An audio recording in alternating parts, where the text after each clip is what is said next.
La anatomía explicada con brevedad y frescura. Hoy, la articulación de la rodilla. La articulación de la rodilla, en latín articulatio genus, es una de las articulaciones más grandes y poderosas del cuerpo humano. En la articulación de la rodilla participan principalmente tres huesos. En primer lugar, el fémur. En segundo, la tibia. Y en tercer lugar, tal y como vemos aquí muy bien de lado, el hueso sesamoide más grande del cuerpo humano, la rótula, en latín patella. El fémur comprende dos poderosas protuberancias óseas recubiertas con el cartílago de la articulación, también llamados cóndylus, concretamente el cóndylus lateralis y cóndylus medialis. Si observamos la articulación de la rodilla, podemos constatar que se halla asegurada mediante una buena cantidad de estructuras ligamentosas que impiden de una forma sencilla que los elementos óseos de la articulación de la rodilla se rocen entre sí con fuerza. La propia rótula, por ejemplo, está situada en un tendón, el tendón del musculus quadriceps femoris, que pasa, por así decirlo, por encima de la rótula hacia la tibia. Está casi incrustada en el tendón, por lo que se encuentra a su vez fija.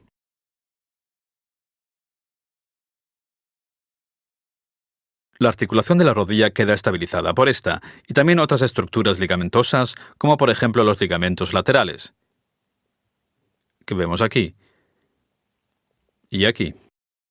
Y dentro de la rodilla los llamados ligamentos cruzados, que vemos aquí y aquí. Vamos a observar estos ligamentos en detalle de una forma sencilla.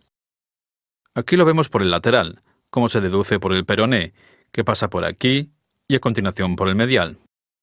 De acuerdo con esto, este ligamento lateral recibe también el nombre de ligamentum colateral lateral. Y el del otro lado, ligamentum colateral medial. Estos ligamentos laterales estabilizan la rodilla frente a las así llamadas tensión en varus y valgus, es decir, para evitar las cargas en las que pueden producirse fácilmente desvíos por cargas en el plano horizontal entre el fémur y la tibia. Se ve, por tanto, que el ligamento impide que la rodilla se abra fácilmente en forma medial y lateral. Con las roturas de estos ligamentos se comprueba clínicamente que la rodilla se abre, por tanto el ligamento no cumple ya con su función. En el interior de la articulación de la rodilla existen otros ligamentos importantes. Para ello abrimos la articulación de la rodilla y la inclinamos un poco para que se vea mejor.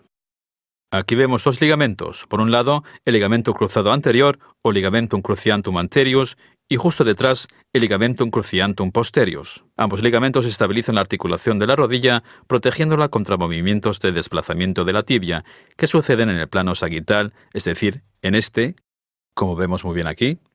Es decir, el ligamento cruzado anterior impediría que la tibia se rozara contra el fémur en el plano anterior. Y viceversa, el ligamento cruzado posterior impide que la tibia se roce contra el fémur en el plano posterior. Si estos ligamentos se rompen, nos encontramos clínicamente ante los llamados fenómenos de cajón. Por ejemplo, la rotura del ligamento cruzado anterior permite que la tibia se desplace hacia adelante, contra el fémur, lo cual se denomina fenómeno de cajón anterior porque puedo tirar y sacar la tibia casi fuera de la articulación como un cajón. Cuando observamos la articulación de la rodilla desde dentro, vemos aún otras dos estructuras importantes que constan de filamentos cartilaginosos. Son los llamados meniscos.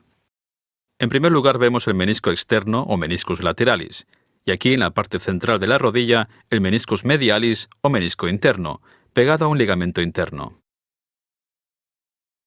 Los meniscos tienen una función muy importante y equilibran las incongruencias, o mejor dicho, las desigualdades entre la superficie de la articulación del fémur y de la tibia, y se encargan también de una mejor distribución de la fuerza en la rodilla.